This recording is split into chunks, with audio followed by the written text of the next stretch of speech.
Dear learners আসসালামু আলাইকুম। আজকে আমরা শিখব ম্যাচিং সেন্টেন্স, অনেকের কাছে যেটি এ কলাম, বি কলাম এবং সি কলাম নামে পরিচিত। তো এই ম্যাচিং সেন্টেন্স আপনারা কিভাবে লিখবেন? অনেকের কাছে একটা প্রশ্ন হচ্ছে, আমরা বাংলা করতে পারি না। এটা একটা বড় সমস্যা যে বাংলা করতে পারি না, যার কারণে আমরা ম্যাচিং সেন্টেন্স বা A column, B column, C কলামের কোন অংশ কিভাবে করতে হবে আমরা পারি না। আসলে বাংলা না করলে তো বোঝাই মুশকিল যেটা কিভাবে হবে। তো আজকে আপনাদেরকে বলি যে ম্যাচিং সেন্টেন্স বা A column, B column, C column করতে গেলে আপনাকে সব ক্ষেত্রে আসলে বাংলা জানার খুব একটা দরকার হবে না। বাংলা না জেনেও আপনি কিভাবে করবেন সেই ব্যাপারটা নিয়েই আজকে আলোচনা করব, এবং সাথে সাথে আপনাদেরকে প্রমাণ সহ দেখিয়ে দিব যে বাংলা না করেও A column, B column, C column করা যায়।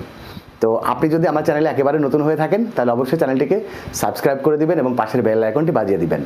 ওকে, আর আমার ভিডিও আপনার কেমন লাগে সেটা অবশ্যই কমেন্টস করে জানাবেন। তো আগে দেখি পরীক্ষাতে এটা কিভাবে আসে। পরীক্ষাতে এটা আসে হচ্ছে, ধরেন এরকম একটা কলাম দেওয়া থাকবে, এরকম একটা টেবিল দেওয়া থাকবে, এইরকম একটা টেবিল। এই টেবিলে তিনটা অংশ থাকবে, তিনটা অংশ। এখানে লেখা থাকবে এ কলাম বা কলাম এ, এখানে লেখা থাকবে কি কলাম, কলাম এ, আর এইটাতে লেখা থাকে কলাম বি, আর এটাতে লেখা থাকবে কলাম, কলাম সি। এখন এইখানে এ দিয়ে এরকম বি, সি, ডি, ই, এইরকম পাঁচটা সেন্টেন্স দেওয়া থাকবে। এখানে এরকম থাকবে 1, 2, 3, 4, 5। এখানেও 1, 2, 3, 4, 5। অর্থাৎ আপনার একটা সেন্টেন্সকে তিনটা অংশে বিভক্ত করা হবে। তিনটা অংশে বিভক্ত করে এই যে কলামগুলো দেখছেন, এই কলামগুলোর মধ্যে এলোমেলো করে দেওয়া থাকবে। আপনাকে এই তিনটা কলাম থেকে একটা সেন্টেন্সের তিনটা অংশ নিয়ে একটা কমপ্লিট সেন্টেন্স তৈরি করতে হবে, এবং সেটা পরীক্ষাতে আপনাকে এইভাবে লিখতে হবে। একটা জাস্ট নমুনা দেখাচ্ছি। ধরেন এ নিলেন, তারপর ধরেন 2 নাম্বারটা অ্যান্সার হলো, 2 নাম্বারটা নিলেন, এরপরে ধরেন 4 নাম্বারটা অ্যান্সার হলো, 4 নাম্বারটা নিলেন। এরপরে যেটা পুরো সেন্টেন্স দিয়ে বা তিনটা অংশ নিয়ে যে সেন্টেন্সটা হবে সেই সেন্টেন্সটা লিখতে হবে। এই হচ্ছে আপনাদের পরীক্ষার কাজ। এখন প্রশ্ন হচ্ছে যে আমরা তো বাংলা করতে পারি না, তাহলে কিভাবে করব? এটা একটা বড় সমস্যা। এখন এই বাংলা না করতে পারলে আপনি কিভাবে করবেন? বাংলা যদি আপনি করতে না পারেন তাহলে আপনাকে অন্য একটা পদ্ধতি অবলম্বন করতে হবে। সেই পদ্ধতিটা কি একটু দেখেন। আপনাকে কয়েকটা ব্যাপারে জ্ঞান রাখতে হবে। একটা সেন্টেন্সের একটা হচ্ছে গঠন, subject plus verb plus extension, একটা জিনিস আপনাকে মাথায় রাখতে হবে। আর একটা হচ্ছে subject plus be verb plus extension বা সাবজেক্টিভ কমপ্লিমেন্ট, সাবজেক্টিভ কমপ্লিমেন্ট। আর একটা ব্যাপার হচ্ছে parts of speech, parts of speech এর বিন্যাস। ব্যাস, এই তিনটা ব্যাপারে আপনার জ্ঞান থাকতে হবে। আর একটা হচ্ছে এক্সটেনশন, এক্সটেনশন এর অবস্থান। ব্যাস, এই চারটা জিনিস যদি আপনি জানেন তাহলে আপনি বাংলা করা ছাড়াই আপনি কিন্তু এই column, B column, C column বা ম্যাচিং সেন্টেন্স করতে পারবেন। এখন যদি আপনি বলেন যে এই ব্যাপারে আমার জ্ঞান নাই, যে কোন পার্টস অফ স্পিচের পরে কোন পার্টস অফ স্পিচ বসে, বা সাবজেক্টের পরে কি বসে, বা ভার্বের পরে কি বসে, বা বি ভার্বের পরে কি বসে, এই ব্যাপারে আমার ধারণা নেই, তাহলে আমি কি করব? যদি আপনার ধারণা না থাকে তাহলে এই ভিডিওর ডেসক্রিপশন বক্সে সাফিক্স প্রিফিক্সের একটি ভাইরাল ভিডিও দেওয়া আছে, যে ভিডিওটি প্রায় 5 লক্ষ ভিউ হয়েছে। এই ভিডিওটি আপনি দেখবেন, তাহলে আপনার দুটো লাভ হবে। এক নাম্বার লাভ হচ্ছে আপনি এই এ কলাম, বি কলাম, সি কলামও পারবেন, আপনি সাফিক্স প্রিফিক্সও পারবেন। আপনার আরেকটা লাভ হচ্ছে আপনাদের ইংলিশ সেকেন্ড পেপারে যে টেবিল আসবে সেই টেবিলটাও আপনি পারবেন। অর্থাৎ একটাই লেকচার 3টা আইটেম হয়ে যাবে। কি কি হবে? টেবিল হবে, ম্যাচিং সেন্টেন্স হবে, আর হচ্ছে সাফিক্স প্রিফিক্স হবে। এই ভিডিওর ডেসক্রিপশন বক্সে আপনার সেই ভিডিওর লিঙ্কটি দেওয়া আছে, আপনারা ওখান থেকে দেখে নেবেন। এখন আমরা প্রমাণ করে দেখব যে আমরা বাংলা না করে জাস্ট এই যে অপশনগুলো দেখছেন, এই 4টা অপশন মেনটেন করে আমরা কিভাবে ম্যাচিং সেন্টেন্স বা A column, B column, C column করতে পারি। তো এই ব্যাপারটা বোঝানোর জন্য চলে যাচ্ছি সরাসরি কম্পিউটার স্ক্রিনে। তো প্রথমে দেখেন আপনার কাজ হচ্ছে make the parts of the sentence in A B, column A B and C to write 5 complete sentence. অর্থাৎ আপনাকে এই যে সেন্টেন্সের বিভিন্ন অংশগুলো নিয়ে 5টা কমপ্লিট সেন্টেন্স তৈরি করতে হবে। তো এখন দেখেন প্রথমটা আমরা একটু মার্ক করি, প্রথমটার সাথে আমরা কোনটা নিব। ওকে, তো প্রথমটা আমরা মার্ক করলাম। প্রথমটা মার্ক করার পরে আমরা একটু চিন্তা করি কি করব। তাহলে দেয়ার আর ম্যানি, ম্যানি হচ্ছে একটা কোয়ান্টিফায়ার। তাহলে ম্যানির পরে কি হয়, ম্যানির পরে একটা নাউন হয়। এখন আমাকে দেখতে হবে যে এর মধ্যে কোন জায়গাতে নাউন আছে। ওকে, তাহলে দেখেন এই যে many nice places, nice places, there are many nice places, অর্থাৎ অনেকগুলো সুন্দর সুন্দর জায়গা আছে। তাহলে এইটার বাদে আপনি এই যে এটা প্রিপোজিশন আছে, ম্যানির পরে প্রিপোজিশন হয় না, আবার এটা ভার্বও হয় না। তারপরে হচ্ছে সি বিচ একটা নাউন, দেখেন সি বিচ একটা নাউন, কিন্তু এখানে আছে ম্যানি মানে একটার বেশি। তাহলে সি বিচ তো একটা সি বিচ, তাহলে এটাও নেওয়া যাচ্ছে না। আবার এখানে একটা ভার্ব আছে, সুতরাং এটাও নেওয়া যাচ্ছে না। তাহলে বাকি থাকছে কোনটা, এইটা নাইস প্লেসেস, অর্থাৎ দেয়ার আর ম্যানি নাইস প্লেসেস, অনেক সুন্দর সুন্দর জায়গা আছে। প্রশ্ন করেন কোথায় আছে। এখন এইটা একটা নাউন, এখন এরপরে আপনাকে একটা দেখতে হবে যে কোন জায়গাতে প্রিপোজিশন দিয়ে শুরু হয়েছে। এখন অনেকগুলো জায়গা আছে, of natural beauty, sea beach, দেখেন এটা একটা নাউন, এটা একটা নাউন, সুতরাং দুটো নাউন পাশাপাশি বসবে না। এখন ইন বাংলাদেশ হতে পারে, যে বাংলাদেশে, অর্থাৎ বাংলাদেশে অনেক সুন্দর সুন্দর জায়গা আছে, তাহলে এইটা কিন্তু হয়ে যাচ্ছে। আবার দেখেন এটা প্লেসেস, এটাও প্লেসেস, দুটো নাউন পাশাপাশি হচ্ছে না। আবার এখানে একটা ভার্ব আছে, সুতরাং এখানে তো একটা ভার্ব আছেই, একটা সেন্টেন্সের মধ্যে তো আর দুটো ভার্ব হবে না, সুতরাং এটাও কিন্তু হচ্ছে না। তাহলে আমাদের সর্বসাকুল্যে আমরা এইটাই বলতে পারি যে ইন বাংলাদেশ, অর্থাৎ বাংলাদেশে অনেক সুন্দর সুন্দর জায়গা আছে। ওকে, আচ্ছা এবার পরেরটায় আসেন, কক্সবাজার। তাহলে কক্সবাজার হচ্ছে একটা সাবজেক্ট, কক্সবাজার একটা সাবজেক্ট। এখন আমাকে দেখতে হবে যে পরবর্তীতে ভার্ব কোন জায়গাতে আছে। ওকে, তাহলে কক্সবাজার এটাও ভার্ব না। আচ্ছা এটা কাম, কক্সবাজার তো কাম, কক্সবাজার আসে না, তাহলে সি বিচ হচ্ছে না। দেখেন এইটা কিন্তু ভার্ব, তাহলে আমরা বলতে পারি ইজ দ্য মোস্ট বিউটিফুল, এটা কিন্তু হচ্ছে। এখন বিউটিফুল হচ্ছে অ্যাডজেক্টিভ, তাহলে আমাকে দেখতে হবে যে পরবর্তীতে নাউন আছে কোনটাতে। পরবর্তীতে নাউন আছে কোনটা, এই সি বিচ একটা নাউন আছে, আর একটা প্লেস একটা নাউন আছে। এখন এই দুটোর মধ্যে আমাকে চিন্তা করতে হবে যে কোনটা নিব। এখন যদি বলি Cox's Bazar is the most beautiful C beach every ইয়ার, প্রতি বছর, না এটা কিন্তু হচ্ছে না। তাহলে হচ্ছে কি প্লাস এই যে প্লেস অ্যামং দেম, অর্থাৎ তাদের মধ্যে সবচেয়ে সুন্দর জায়গা, তাহলে এইটা কিন্তু হয়ে যাচ্ছে। ওকে, একটু চিন্তা করবেন, দেখবেন আপনি খুব সুন্দর করে পারবেন। এবার আসেন কক্সবাজার, এখানেও কিন্তু ভার্ব নেই। In our developing country come to visit nice place sea beach, তাহলে আমরা যদি বলি কক্সবাজার সি বিচ, তাহলে কক্সবাজার সমুদ্র সৈকত। ওকে, কক্সবাজার সমুদ্র সৈকত এটা আমরা নিলাম।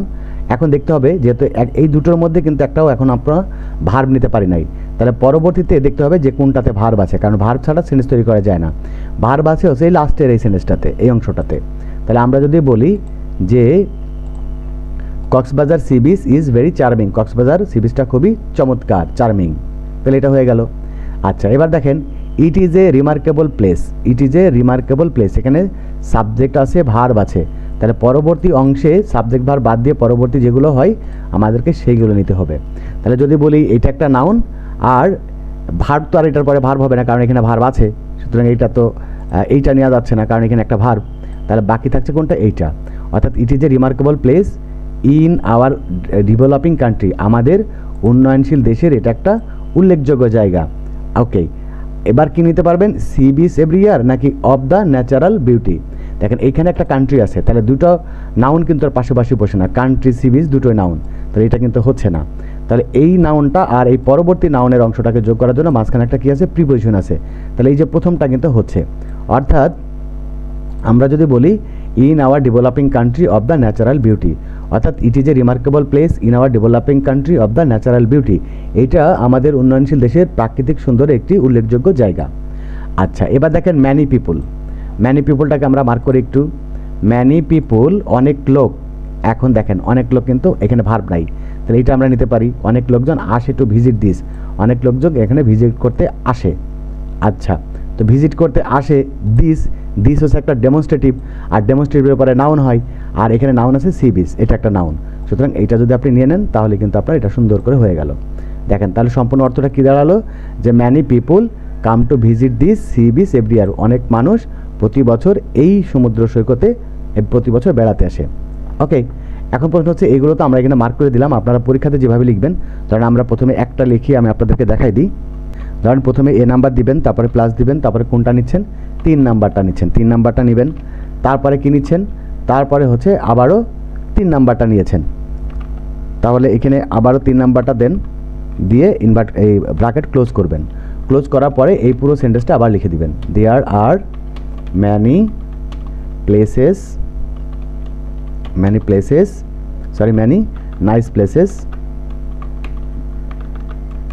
নাইস প্লেসেস তারপরে কি in Bangladesh.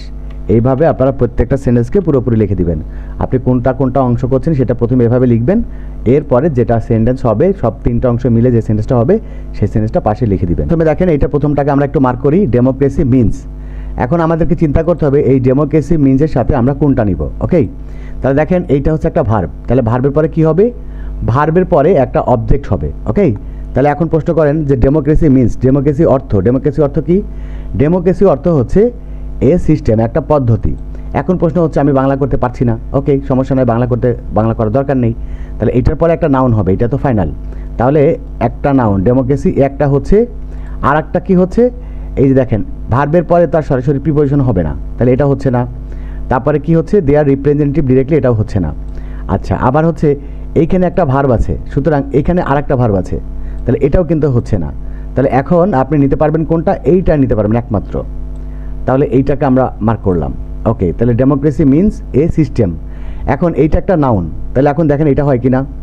Okay, of democracy, এইটা নিয়ম অনুযায়ী হয়, কারণ এটা একটা নাউন আর এটা একটা নাউন, মাঝখানে একটা প্রিপোজিশন আছে। ওকে, এখন আপনি এইটুকুর একটু বাংলা করেন যে democracy means a system of democracy. Democracy কি ডেমোক্রেসি সিস্টেম, মানে গণতন্ত্র কি গণতন্ত্রের সিস্টেম? না, গণতন্ত্রের সিস্টেম না। আবার হচ্ছে ইন এ ডেমোক্রেটিক কান্ট্রি, এটাও নেওয়া যায়, কিন্তু এখন আমরা দেখি যে ইন এ ডেমোক্রেটিক কান্ট্রি, একটা ডেমোক্রেটিক দেশের। ওকে, আপনি এটাও নিতে পারেন। আর একটা হচ্ছে কি অফ গভর্নমেন্ট, মানে সরকারের, গণতন্ত্র হচ্ছে সরকারের একটা সিস্টেম। ওকে, এইটাই আমার মনে হচ্ছে সবচেয়ে বেটার হচ্ছে। আবার Democratic means a system and political opinion, তাও না। আবার ট্রিটমেন্ট, যেহেতু এটা একটা নাউন আবার এটাও একটা নাউন, দুটো নাউন পাশাপাশি বসানো যাবে না, সেক্ষেত্রে আমার এটাও হচ্ছে না, আবার হচ্ছে এটাও হচ্ছে না। ওকে, তাহলে আমাদের হচ্ছে কোনটা, এইটা অফ গভর্নমেন্ট। আপনি এটাও নিতে পারেন, আবার ইন এ ডেমোক্রেটিক কান্ট্রি, তবে ডেমোক্রেটিক কান্ট্রি এইটার থেকে আপনার এইটার হচ্ছে বেটার। ওকে, তাহলে এটা নিলাম।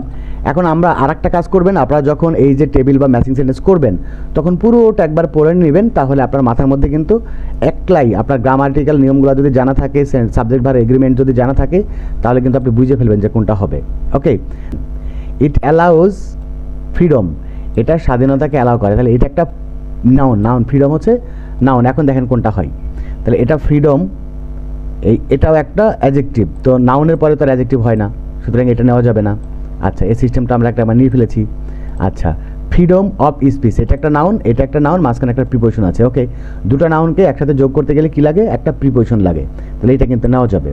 আচ্ছা, ফ্রিডম দেওয়ার রিপ্রেজেন্টেটিভ, এইটা একটা কি বলে, এটাও একটা নাউন, তাহলে এই দুটো নাউন তার মাঝামাঝি পাশাপাশি হবে না, তাহলে এটাও নেওয়া যাচ্ছে না। আচ্ছা, এটা দেখি নেওয়া যায় কিনা, ইলেকশন ইজ দি প্রিকন্ডিশন।